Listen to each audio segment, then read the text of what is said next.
Gaza में Israeli हमले तेज हो गए हैं तो वहीं हमास की तरफ से भी लगातार जवाबी कार्रवाई जारी है।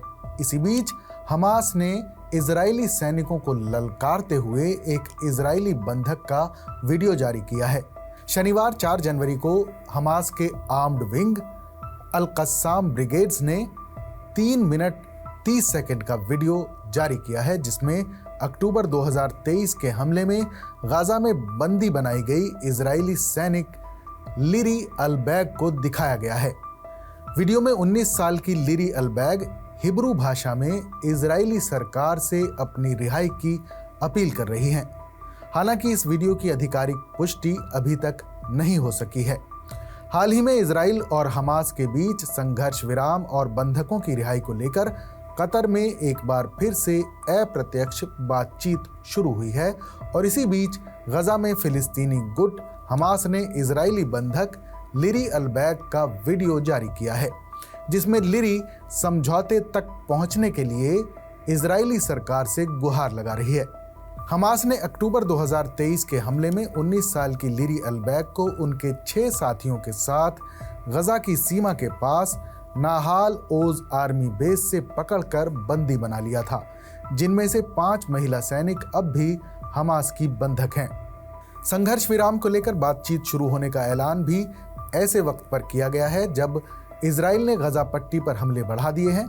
रविवार को गजा में संचालित स्वास्थ्य एजेंसी ने जानकारी दी कि बीते 24 घंटों में हुए हमलों में 88 लोगों की जान गई है। गजा सिविल डिफेंस एजेंसी के मुताबिक शनिवार को गजा में एक घर पर हमला हुआ, जिसमें 7 बच्चों समेत 11 लोगों की मौत हुई थी।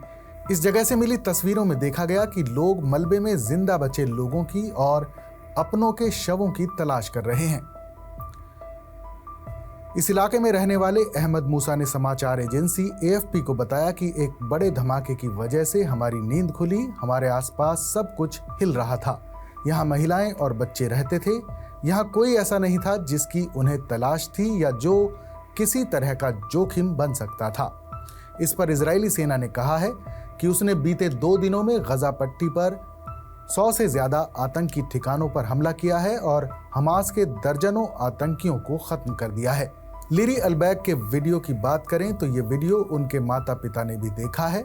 उन्होंने कहा कि ये वीडियो देखकर उनका दिल छलनी छलनी हो गया है। उन्होंने प्रधानमंत्री बेंजामिन नेतन्याहू से अपील की है कि वो ये सोचकर फैसला लें कि गजा में उनके खुद के बच्चे हैं।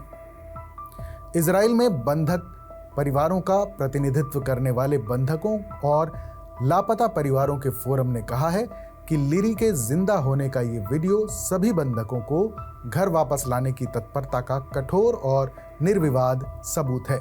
वहीं लिरी अलबैग के माता पिता से फोन पर बातचीत करते हुए इजराइल के राष्ट्रपति आइजैक ने कहा कि देश का प्रतिनिधिमंडल तब तक बातचीत की मेज पर बना रहेगा जब तक सभी बंधकों को वापस घर नहीं लाया जाता।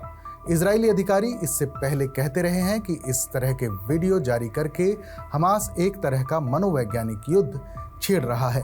फिलिस्तीनी ग्रुप हमास और उसके सहयोगी इस्लामिक जिहाद ने इससे पहले कई वीडियो जारी किए हैं। बीबीसी की एक रिपोर्ट के मुताबिक बीते महीने एक वरिष्ठ फिलिस्तीनी अधिकारी ने कहा था कि बंधकों की रिहाई और संघर्ष विराम को लेकर बातचीत लगभग खत्म हो चुकी है, लेकिन कुछ अहम बिंदुओं को सुलझाना अभी बाकी है। 7 अक्टूबर 2023 को हमास ने इजराइल के दक्षिणी हिस्से पर हमला किया था, जिसके बाद इजराइल और हमास के बीच युद्ध शुरू हुआ। इस हमले में 1200 लोग मारे गए थे और 251 लोगों को हमास के लड़ाकों ने बंधक बना लिया था। इजराइल का मानना है कि इनमें से अब भी 96 बंधक गजा में हैं और जिंदा हैं।